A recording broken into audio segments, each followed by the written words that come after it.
RLP était à la Foire Expo de Périgueux du 11 au 14 septembre dernier.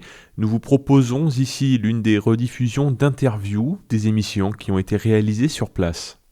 Toujours à la Foire Expo avec Maître Michael Dassas, maître d'armes anciennes. On les voit, on les a vus l'an dernier sur la foire, on les voit cette année aussi, on les a vus à Sarlat se produire aussi de temps en temps. C'est beaucoup plus que du spectacle, c'est intéressant. Je voulais en parler avec lui. Michael, bonjour. Bonjour. Alors, explique-nous un petit peu. Là, on vous voit beaucoup. Ça parle Renaissance, Moyen-Âge, armes anciennes. Mais il se passe plein de choses. En fait, qu'est-ce que c'est que l'âme des armes ?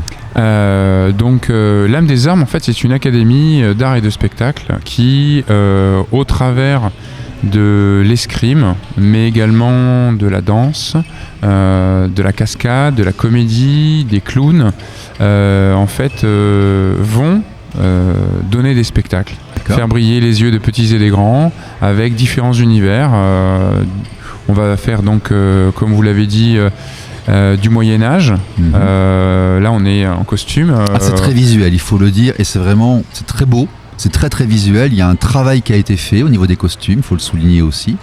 Et donc oui, on a à cœur d'interpréter les personnages, essayer d'avoir une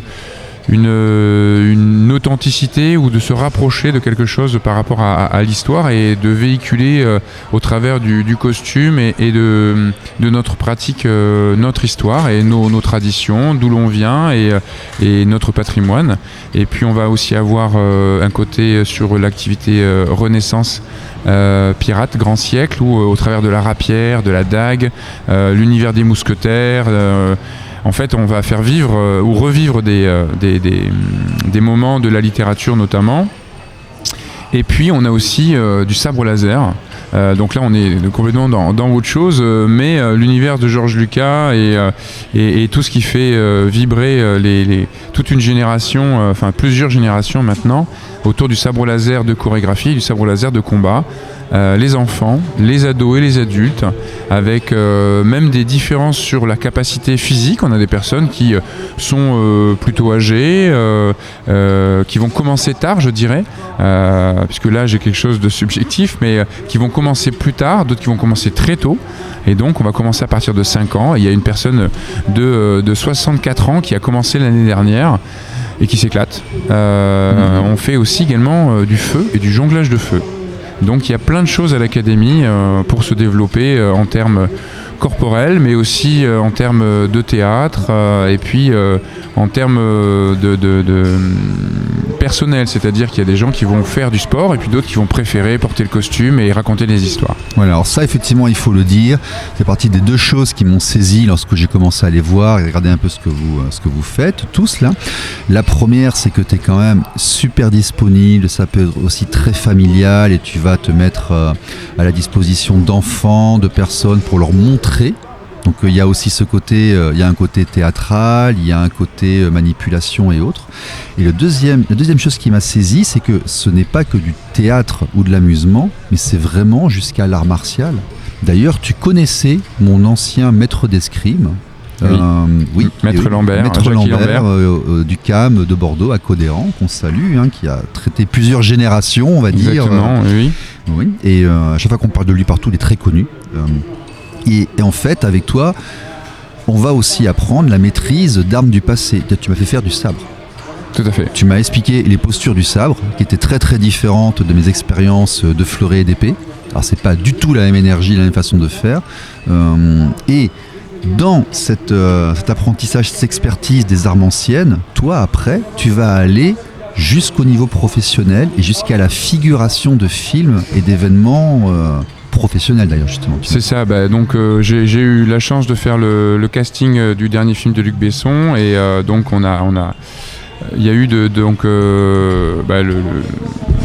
ce moment-là. On a fait aussi également un tournage récemment pour une plus petite production. En même temps, des productions comme Luc Besson, non pas tout le temps, mais on va également avoir d'autres associations ou d'autres tournages qui vont s'offrir à nous. En 2026, on va également avoir des gros événements où on nous a demandé. Donc la section, il y a des professionnels qui sont formés et il y a aussi des gens qui sont issus de l'académie et qui ensuite ont intégré professionnellement des grands parcs que nous connaissons tous et qui, au travers de ce qu'ils ont appris au niveau de l'académie ou des intervenants, ont pu intégrer des parcs, que ce soit au Puy du Fou ou le parc du Rocher dans le sud-est. Donc c'est des gens qui, au travers de l'apprentissage qu'ils ont pu avoir, ont perfectionné les choses et qui ensuite ont passé les castings et qui ont été reçus pour ces parcs-là. Donc il y a une partie effectivement... Tu es presque un troubadour en fait, du temps moderne.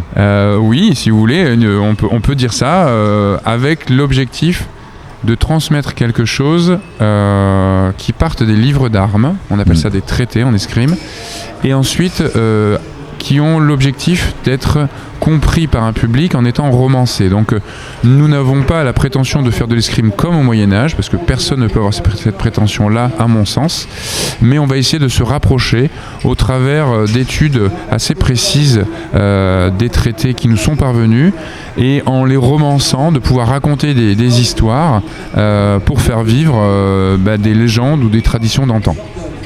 Avec toujours ce côté de l'authentique. On va essayer de s'y rapprocher avec les manuscrits qui nous sont parvenus. Alors, ça peut y a très peu de témoignages oraux. Alors c'est un peu compliqué, effectivement. Mais faut quand même rester avec de la réserve en disant oui, on fait comme au Moyen-Âge. Non, on essaye de faire de l'évocation, quel que soit ce que nous avons pratiqué. Mais en revanche, effectivement, il y a un aspect martial. C'est-à-dire qu'on va avoir un salut, on va présenter une sécurité, un protocole qui nous permet de pouvoir fonctionner en toute sécurité, puisqu'en fait, ma sécurité, c'est mon partenaire. Oui. Déjà, il faut comprendre qu'on a un partenaire à l'académie, nous n'avons pas un adversaire. Nous avons une section où on fait du sabre laser de combat, dont on parlera un petit peu plus tard, mais le fondement de l'escrime artistique et de spectacle, ça va être au travers d'un protocole martial pour la sécurité, de rendre des passes d'armes, puisque c'est le nom que ça porte, un côté qui soit à la fois visuel, logique, et que le spectateur ne voit pas juste des armes qui font du bruit, mais qu'on ait vraiment quelque chose qui paraisse crédible. Voilà, quand vous voyez un feuilleton, une pièce de théâtre ou un film avec derrière des combats au sabre ou ce genre de choses, il y a une préparation, il y a une chorégraphie, il y a tout un travail et un métier, en fait ça vient de là. Exactement, on va avoir le cinéma qui va être une source d'inspiration et qui nous avait tous rêvé. Personnellement, moi c'est Zorro qui m'a fait plaisir. Quand ils font n'importe quoi avec leurs trucs, leurs albards, ça se voit. Donc autant que il faut faire attention. Il faut faire attention à la sécurité. Alors, on va avoir des tournages qui, on va dire, ne sont pas encadrés par un maître d'armes et il peut y avoir des moments, des accidents, ce qu'on souhaite à personne, mais effectivement il y a quand même cette volonté, en tout cas pour nous, d'avoir un maître d'armes, des gens qui sont formés pour pouvoir enseigner à des acteurs, et c'est ce qui s'est passé il y a 10 jours. On avait 2 personnes qui n'avaient jamais tenu une arme et qui, au bout d'une semaine, ont réussi à faire une chorégraphie devant les caméras. Oui, et d'autres qui sont allés jusqu'au stade où, lorsqu'on les met dans une production et qu'on les montre, ça provoque un divertissement qui visuellement est crédible. Exactement, et en fait plus on va être crédible dans ce que l'on va proposer avec l'intention, parce qu'on fait également du théâtre, l'intention de faire quelque chose, on va avoir des gens de l'académie qui sont effectivement qui sont castés pour pouvoir faire des tournages et tout simplement aussi rendre un public heureux, et d'autres des châteaux, des châtelains, des gens qui ont envie de proposer des spectacles et qui font appel à nous parce que c'est crédible, parce que il y a le plaisir de faire rire ou de transmettre une émotion. Non, c'est bien parce que c'est à la fois le martial, le sport et la grande famille du spectacle, les trois réunis. Michael Dassas, lamedesarmes.fr, vous avez une actualité, des projets, des thèmes à venir? Alors on en a plusieurs. Très rapidement, il y a les Journées du patrimoine qui vont arriver, bien évidemment. Oui. Dans lequel nous allons, donc les Journées du patrimoine, dans lesquelles nous allons intervenir.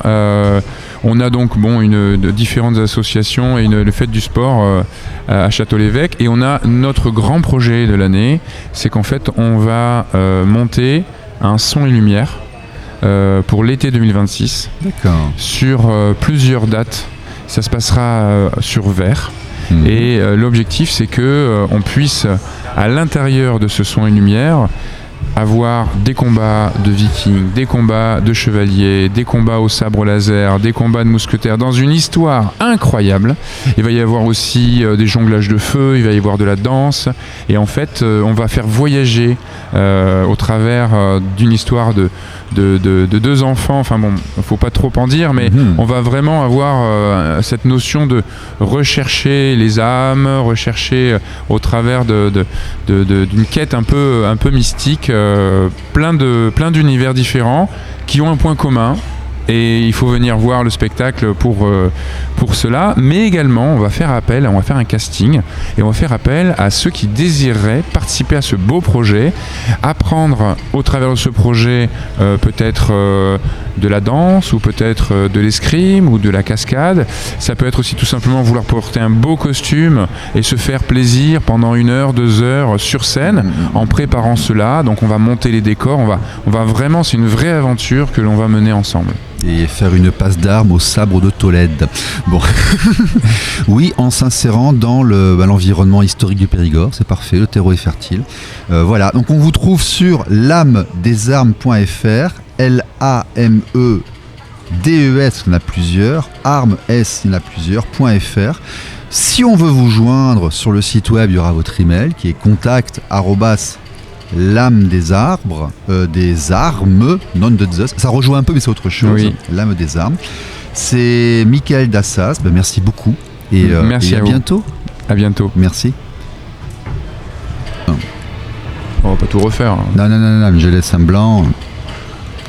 Et l'âme des armes, armes.fr, effectivement. Et on vous trouve aussi dans plusieurs localités. Oui, nous sommes sur donc Notre-Dame de Sanilhac. Oui. Nous sommes également sur Antoine-et-Trigonan, sur le nouveau gymnase de Sarliac, et on s'entraîne au gymnase de Bourdeil.